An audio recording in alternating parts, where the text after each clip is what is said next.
सकते हैं ना कि आध्यात्मिक साथ परिवार का भी पोषण करें, ऐसा? भैया अगर ठीक से सत्संग सुनोगे, तो बैलेंस बनाना नहीं पड़ेगा। सत्संगी बहुत चतुर हो जाता है, बहुत चतुर हो जाता है। रामई भजें ते चतुर नर। अपने परिवार को तुम भगवान का स्वरूप नहीं समझते हो क्या? पत्नी के साथ पत्नी जैसा व्यवहार करना क्या भगवान की पूजा नहीं है क्या? पुत्र के साथ पुत्र जैसा व्यवहार करना क्या वो भगवान की पूजा नहीं है क्या? अभी आप समझे नहीं अध्यात्म किसे कहते हैं? हम लोग अध्यात्म शब्द को सीधा इससे ले जाते हैं कि कपड़ा उतारो, बाबा जी बनो, भीख मांगो। ऐसा नहीं है। ये हमारे संस्कार हैं, जो हम संत वेश में हैं। अध्यात्म का मतलब है राग त्याग कर बहुत प्रेम पूर्वक सबकी सेवा करना। राग दूषित है। वैराग्य किस लिए धारण किया जाता है? राग का त्याग। वैराग्य का मतलब कपड़ा उतारना नहीं। तो कहते आपने क्यों उतार दिया? क्योंकि मेरा संस्कार था। हमारे पूर्व जन्म के संस्कार से मुझे विरक्त भेष के लिए ही मेरा जीवन मिला है। लेकिन ये नहीं कि विरक्त भेष के बिना भगवत प्राप्ति नहीं हो सकती। ऐसी बात नहीं। बिल्कुल जो अनुभव किया है शास्त्रों और संतों से, बिल्कुल भगवत प्राप्ति दुर्लभ नहीं, पर पत्नी में भगवत भाव, पुत्र में भगवत भाव, जिसके साथ जैसा व्यवहार है वैसा ही। जैसे सब में भगवान है, ब्रह्म है, पर बहन के साथ बहन जैसा, माँ के साथ माँ जैसा, पत्नी के साथ पत्नी जैसा, बेटी के साथ बेटी, और चारों में एक ही आत्मा है। चारों स्त्री शरीर है, पर व्यवहार बर्ताव अगर सत्संगी है तो उसको विवेक के द्वारा बैलेंस बनाना नहीं पड़ता, तो बना बनाया है। मेरे प्रभु जब श्री विग्रह में भावना करते हैं तो वहां से अनुभव दे देते हैं। तो पत्नी में, पति में, पुत्र में, परिवार में, क्या मेरे प्रभु नहीं है क्या? मेरे प्रभु के लिए मुझे अलग किसी देश में जाना पड़ेगा क्या? अलग किसी भेष में जाना पड़ेगा क्या? तो मुझे लगता है अभी आप समझे नहीं है। वैराग्य अंतर्वृत्ति है। बाहर से व्यवहार वैसे ही करो, राग तो बिल्कुल नहीं रखना। प्रेम सब जीवन सो प्रीति, रीति निभात आपनी। अभी तो समझे नहीं, तुम्हारे प्रश्न का ही तो उत्तर है। सब जीवन सो प्रीति। प्रीति और राग में अंतर होता है।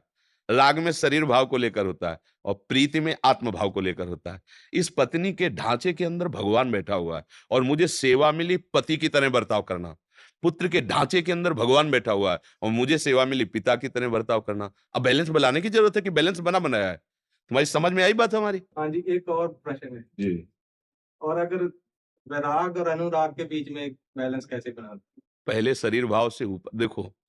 अब अटारी की हम बात करें और चढ़े एक सीढ़ी भी नहीं है, तो वो केवल वार्ता होगी, अनुभूति नहीं होगी। मुझे लगता है बुद्धिमान उपासक वही है, केवल अगली सीढ़ी को देखे और फौरन उस पर पैर रखे, तो अगली सीढ़ी अपने आप दिखाई दी, फिर उस पर चढ़े। छत में क्या और अपने आप पता चल जाएगा।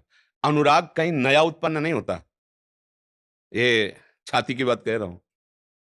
हमारा अनुराग बटा हुआ है, नाम में, रूप में, नाना प्रकार की वस्तुओं में। उसे समेट कर, यही समेटना कि ढांचे के अंदर प्रभु बैठा है। और जब वो गृहस्थी में रह सकता है वो? अरे गृहस्थी में रहते हुए इतने संत हुए कि हमें लगता है अगर भक्त चरित्र उठाओ तो अधिक मात्रा में आपको गृहस्थ संत ही ऊंची ऊंचाई पर स्थिति पर पहुंचे हुए, जिनके बच्चा बेटा भी है, पत्नी भी है, और ऐसी ऊंचाई पर चढ़ गए कि विरक्त महापुरुष उनके नीचे बैठ करके सत्संग उनका सुनते हैं।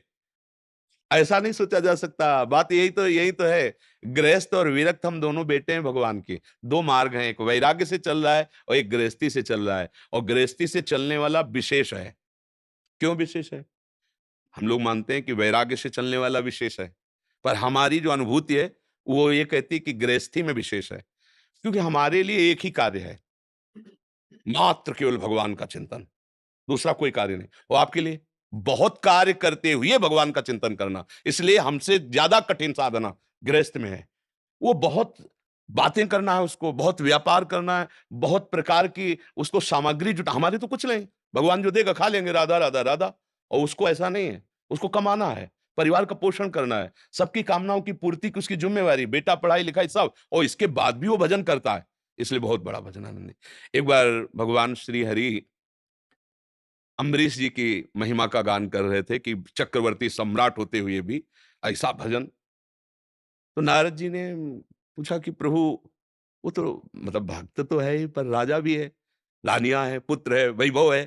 तो भगवान समझ गए। उनका, नारद जी एक कार्य करोगे? तुम तो हमारा अखंड स्मरण करते हो। बोले हाँ प्रभु। तो बोले देखो कटोरा घी से भरा हुआ है और तुम हमारे वैकुंठ की एक परिक्रमा लगाओ। सुदर्शन चक्र पीछे रहेगा, एक बूंद भी घी नहीं गिरना चाहिए। अगर एक बूंद भी घी गिरा तो सुदर्शन तुम्हें पीड़ा पहुंचाएगा। भगवद आज्ञा। अब पूरी चित्तवृत्ति लग गई कि एक बूंद भी घी गिरेगा तो सुदर्शन जी महाराज पीछे हैं। परिक्रमा लगाए, बोले प्रभु एक बूंद भी नहीं गिरा। बोले हाँ सुदर्शन जी प्रमाण है इस बात का, अगर गिरा होता तो आपको पीड़ा पहुंचाते, अर्थात नहीं गिरा। अब बोलो कितनी बार सुमिरन किया?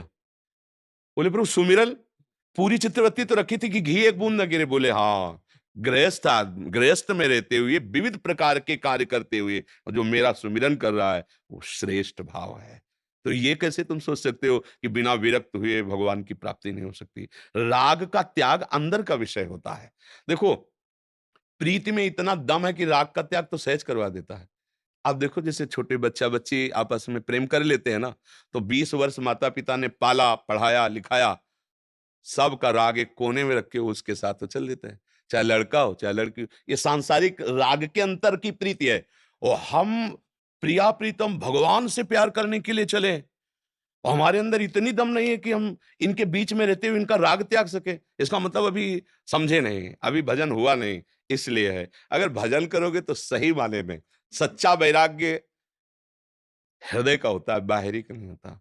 अगर हमें अपने शरीर में प्यार है, भोगों में प्यार है, व्यवस्था में प्यार है, तो कपड़ा केवल वैरागी है अंदर से वैराग्य की कोई बात नहीं है।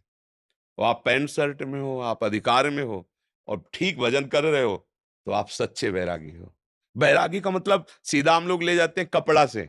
अरे देह का राग ही सबसे बड़ा राग है। इन अंतःकरण में इंद्रिय और मन का भोगों में राग ही सबसे बड़ा राग है। इसका त्याग कर दे तो चाहे पैंट शर्ट में हो, चाहे पैजामा कुर्ता में, चाहे जिस वेश में हो, महात्मा ही है। महात्मा एक स्थिति का नाम है। अगर वेश है और स्थिति तब तो जगत पूज्य है ही, लेकिन वेश और स्थिति नहीं तो कोई काम का नहीं। और वेश नहीं हो स्थिति है तो वो जगत पूज्य है। समझ पा रहे हैं आप? कोई समस्या? नहीं। हाँ, अंदर से साधक का मतलब तो सुलझा हुआ व्यक्तित्व, ऐसे फंसा वाला नहीं कि हमने सत्संग सुना, हमें परिवार से वैराग्य हो रहा है, हम छोड़ करके कहाँ छोड़ के जाओगे? खान पान शरीर राग तो साथ ही लेके जा रहे हो। गुफा में जितना एक कमंडल और एक लंगोटी में आसक्ति दुर्गति कर सकती है, उतना ही सारी आसक्तियां हैं। तो हमें लगता है गृहस्थी में बहुत सुंदर बात ये रहती कि संतों के प्रति आदर भाव रहता है और चाहे जितना भजन करे अपने में रहता है। हम तो गृहस्थ है, तो देखो बहुत बड़े अहंकार से बच गया हो। बहुत से बचाव पक्ष गृहस्थी में है। तो मुझे तो लगता है कि अगर गृहस्थी में सही ढंग से भजन किया जाए तो बहुत जल्दी उन्नति हो सकती है। पर वो क्या है, मान्यता बैठ गई कि हम तो गृहस्थ हैं, माने हमें तो सब भोगों का लाइसेंस मिल गया, हम जो चाहे वो भोगे। जैसे बस इसी से पतन हो जाता है। अगर वो संयम से चले और भजन करे तो गृहस्थ में रहते हुए महात्मा पक्का महात्मा है, बेस जरूर महात्मा का नहीं। विभीषण जी भगवान श्री राम के सामने आए तो कोई भेष था क्या? और भगवान क्या कह रहे, तुम सरीखे संत प्रिय मोरे, धरो देह नहीं आन निहोरे। हे विभीषण, तुम्हारे जैसे संतों के लिए ही ये मैं मानव अवतार धारण करता हूं, दूसरी कोई बात नहीं। तो विभीषण जी संत किस बात के लिए? हृदय में निरंतर भगवान का स्मरण करते रहते। कहाँ है? लंकापुरी में। परिवार कौन है? रावण। दैत्यासुरी भाव वाले परिवार के जन है। कैसी उत्तम भक्ति। जिम दशननमो जीव विचारी, जैसे 32 दांत के बीच में जिभ्या, ऐसे विभीषण जी आसुरी संपदा वाले लोगों के बीच में रह के राम राम कह के भगवान को रिझा लिया। तो भैया भजन करना कोई कठिन कार्य नहीं है। कठिन कार्य केवल भजन को समझ लेना। समझ लेना।